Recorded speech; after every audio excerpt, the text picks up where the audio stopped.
Selamat pagi dan selamat datang dalam acara Tribun Academy. Boleh minta tepuk tangan nih Bapak sekalian? Sebelum kita memulai acara pada hari ini, mari bersama kita menyanyikan lagu Kebangsaan Indonesia Raya. Hadirin dipersilakan untuk berdiri.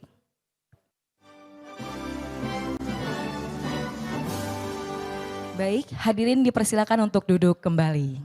Kita akan mendengarkan sambutan dari Bapak Domuara Ambarita selaku News Vice Director Tribun Network. Kepada Bapak Domuara kami persilakan. Tapi menurut kami ke depan tidak cukup di sini. Kami terbiasa sampai penyelenggaraan pelatihan menulis. Saya kira kalau Bapak Ibu yang pimpinan itu mengerti kebijakan saja. Tapi teknis menulis, teknis membuat video, bagaimana mengambil angle itu biarlah teman-teman di daerah. Maka tindak lanjut dari kerjasama ini Pak Gasim dan nanti kita perlu breakdown lagi. Menurut kami adalah setelah ini akan ada TOT. TOT itu di tingkat pusat mungkin menghadirkan dari kodam-kodam.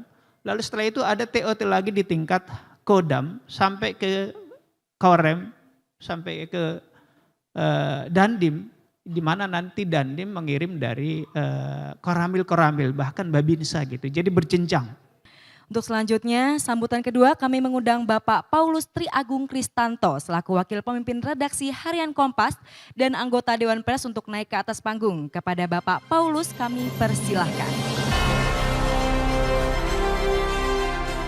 Para pendiri Kompas Gramedia khususnya Pak Yakob Utama dan Pak Oyong selalu menekankan dua kata yang paling penting dalam kita bermedia dan bergaul dalam masyarakat. Tadi Mas Domu menyebutkan enlightening people atau mencerdaskan masyarakat, tetapi ada dua kata yang diingatkan terus-menerus.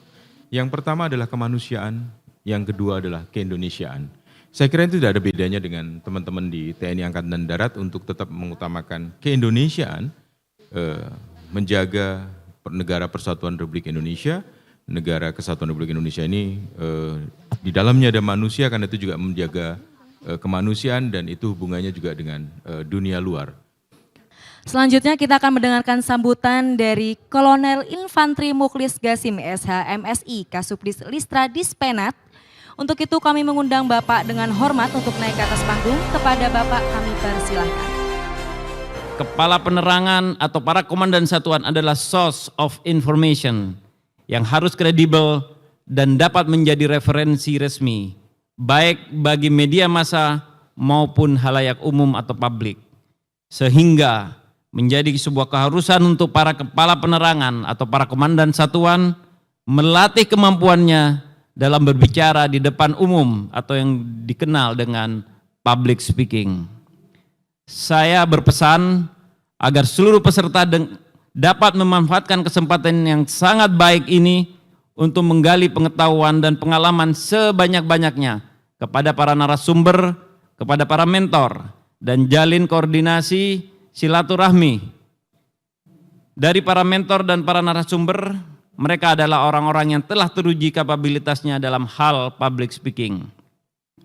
Demikian sambutan saya pada acara pembukaan public speaking tahun anggaran 2024 kali ini. Akhirnya dengan mengucap Bismillahirrahmanirrahim pada hari ini Kamis tanggal 25 Januari 2024 pukul 08.58 waktu Indonesia bagian Barat, pelatihan public speaking tahun anggaran 2024 secara resmi saya nyatakan dibuka.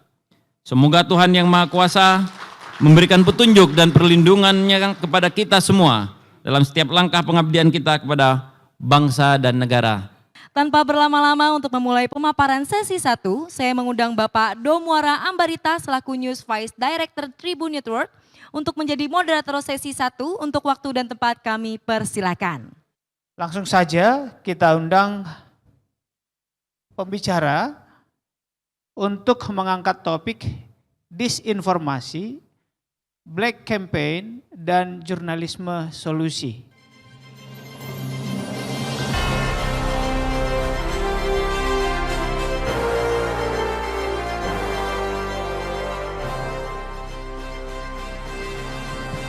Disinformasi, misinformasi, dan juga kemudian hoax itu bertebaran sejak sejak manusia ada bahkan tadi. Dan itu terjadi karena sikap dasar manusia yang sebenarnya juga ingin selalu kalau bisa dalam tanda petik berkuasa atas orang lain. Black campaign itu berbeda dari negative campaign dan juga kritik. Kalau negative campaign biasanya basisnya pada fakta, dia menyampaikan informasi faktual tetapi mungkin negatif bagi pihak lawannya gitu. Tapi basisnya adalah pada fakta. Itu yang membedakannya dengan black campaign. Kalau black campaign yang disasar adalah bagaimana membuat persepsi publik terhadap orang tertentu lawannya itu menjadi negatif tetapi tidak berbasis pada fakta. Jadi bisa pada tuduhan, pada fitnah gitu. Jadi yang membedakan antara negative campaign dan black campaign itu adalah pada fakta. Dan karena terkait dengan fakta, black campaign itu ya dia bersaudara kandung dengan disinformasi. Disinformasi ada beberapa istilah yang digunakan baik fact checker maupun media massa dan juga peneliti. Ada yang disebut sebagai disinformasi, ada misinformasi dan ada malinformasi gitu.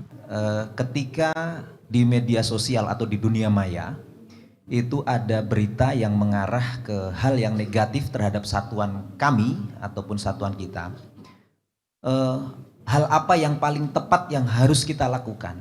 Yang pertama-tama cek dulu fakta atau tidak, yang kedua laporkan, yang ketiga memberikan klarifikasi di media sosial, bisa juga di di TNI maupun juga bekerja sama kolaborasi dengan media massa. Kita lanjutkan sesi kedua.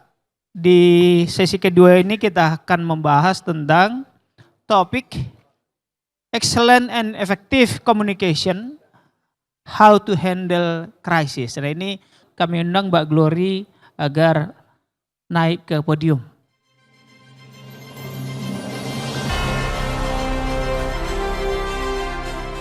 Nah, teknik public speaking Bapak Ibu atau komunikasi pada dasarnya banyak sekali. Tapi saya akan bicara lebih spesifik karena waktu terbatas di dua hal ini, penampilan dan penyampaian. Jadi Bapak Ibu tidak bisa dipungkiri bahwa penampilan itu perlu dirawat. Karena apa? Orang yang berpenampilan baik mendapatkan peluang-peluang lebih dahulu dibandingkan yang tidak. Banyak yang bilang, Mbak Glory jangan dong judge a book just by its cover.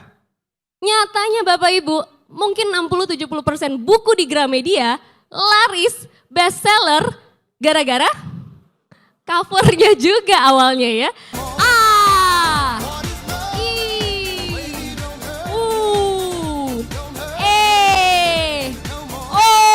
Oke, kita urut rahang kita. Urut ke atas. Gerakan memutar, kita urut sampai ke atas.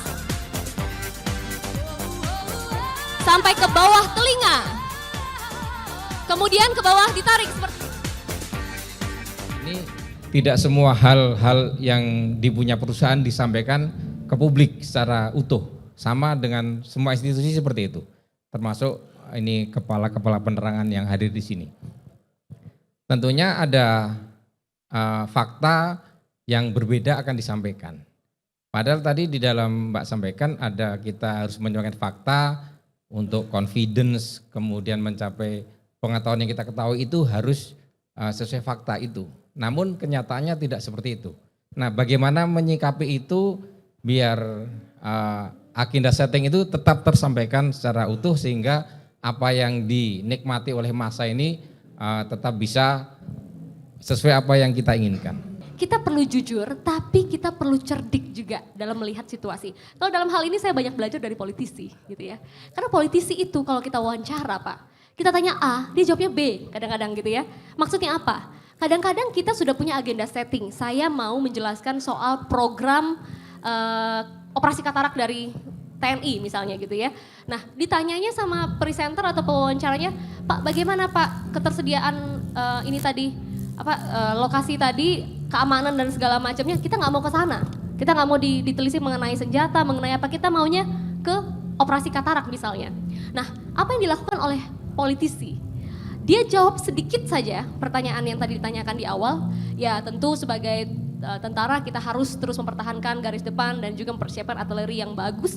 Tapi juga kita jangan lupakan masyarakat kita. Masuk ke agenda setting dia. Masyarakat kita banyak yang juga membutuhkan bantuan. Masyarakat kita saat ini terutama mereka yang tinggal di pedalaman sangat sedikit akses terhadap kesehatan. Karena itulah TNI hadir di depan dan kita juga masuk ke pedalaman untuk melakukan CSR atau juga kegiatan sosial membantu operasi katarak. Nah, dibelokin ya Bapak-bapak ya.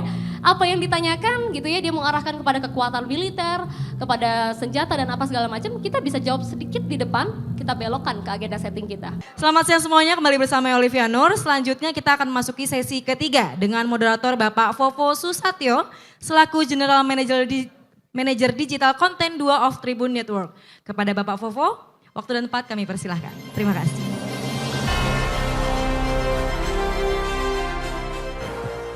Bapak Ibu, selaku moderator sesi terakhir ini, kita akan mengulas personal branding, bercerita tentang TNI AD di era digital dalam strategi media sosial.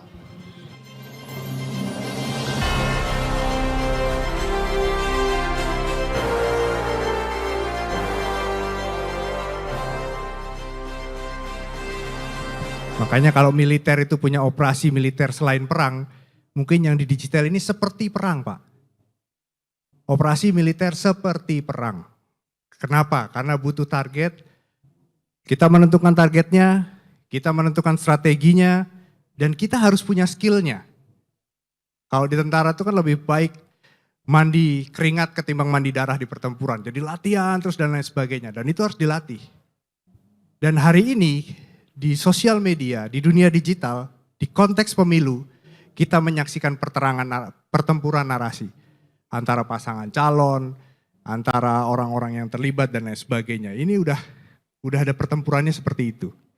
Nah ini data ya Pak ya, kalau mau milih mana yang mulai, ini yang paling favorit ini berdasarkan data dari Hootsuite atau Meltwater, itu ada WhatsApp yang paling banyak digunakan. Makanya kalau viral-viral forward itu kebanyakan di WhatsApp. Dan grup WhatsApp itu bahaya banget sebenarnya, karena banyak konten-konten atau kita itu cuma baca judul, nggak buka artikelnya, udah di-share lagi. Mending share-nya perorangan, tapi di-share-nya ke grup. Terus kemudian Instagram, itu anak-anak muda hari ini, pertarungan pilpres ini, selain di TikTok, pertarungannya ada di Instagram. Pertarungan gambar. Jadi narasi, itu narasi gambar. Kata orang, 1000 kali kita mendengar nggak akan langsung percaya, tapi begitu sekali melihat langsung percaya. Padahal gambar itu bisa di-create juga. Jadi gimana caranya supaya ketika kita punya banyak hal yang mesti diceritakan di medsos atau justru bingung harus mulai dari mana, kita bikin konten pilar namanya, tiang-tiang cerita. Nah, ada konten pilar ini saya menyebutnya 4-5 tema utama yang menjadi pilar konten media sosial. Pertama itu ada kegiatan atau program yang dilakukan. Lalu juga ada dampak testimoni yang kedua. Yang ketiga itu adalah interaksi, jadi kita mencoba membuat interaksi sama audiens. Yang kelima itu ada behind the scene, proses di belakang layar. Saya paling senang tuh kalau nonton TikTok live gitu ya, saya ngelihat orang-orang ngejualin tuh ngebungkusin barang dagangannya. Saya jadi tahu, oh ternyata bungkusinnya tuh memang dia niat ya, banyak banget tuh tumpukannya, resinya segala macam. Saya jadi yakin bahwa toko di TikTok ini benar-benar terpercaya. Ketimbang saya nggak tahu proses packagingnya, pengirimannya gitu. Nah begitu juga dengan akun instansi negara sebenarnya. Ketika mereka melihat bahwa TNI Angkatan Darat penuh dedikasi misalnya melakukan tugasnya, persiapannya bagaimana, mereka akan lebih mengerti dan lebih dekat sama TNI Angkatan Darat. Gitu. Dan yang terakhir mungkin inspirasi atau bersifat edukasi. Bagaimana saya mengukur pesan saya itu sampai, tapi di luar komunitas. Nah sebenarnya di Instagram Analytics Pak, itu ada penanda bahwa konten kita itu mencapai followers atau non-followers. Di tiap konten itu ada. Nah, kalau kita lihat lebih besar followersnya, berarti itu masih sampai dalam tanda kutip ke komunitas kita lagi. Orang yang sudah follow TNI Angkatan Darat itu sudah pasti suka sama TNI Angkatan Darat, suka militer segala macam.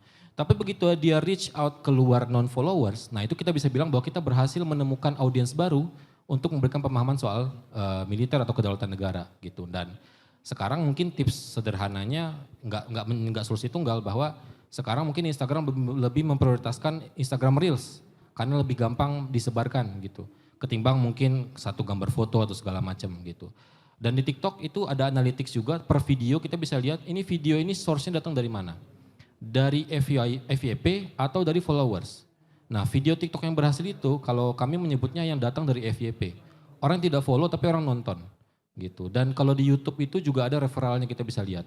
Ini datang dari, kalau video YouTube yang jelek ya, kalau di kompas.com tuh saya lihat datangnya dari link eksternal. Berarti harus di-push ke sosmed terus. Tapi kalau YouTube-nya orang datangnya itu nontonnya dari home, feed, suggestion, berarti dia habis nonton video ini, di suggestion video kita. Nah itu berhasil, dia menjangkau audiens yang di luar dari subscriber kita gitu. Nah kalau saya menilainya simpelnya seperti itu. Dan kalau mungkin untuk tools yang pengen tahu ini profesinya apa segala macam, mungkin bisa dikulik di Google Analytics atau kalau kami melakukan lagi survei biasanya. Saya Olivia Nur mewakili segenap pihak penyelenggara acara ingin mengucapkan mohon maaf jika ada kesalahan selama acara berlangsung. Salam sehat dan sejahtera, sampai jumpa besok hari karena masih ada pemaparan yang sangat menarik menunggu. Wassalamualaikum warahmatullahi wabarakatuh.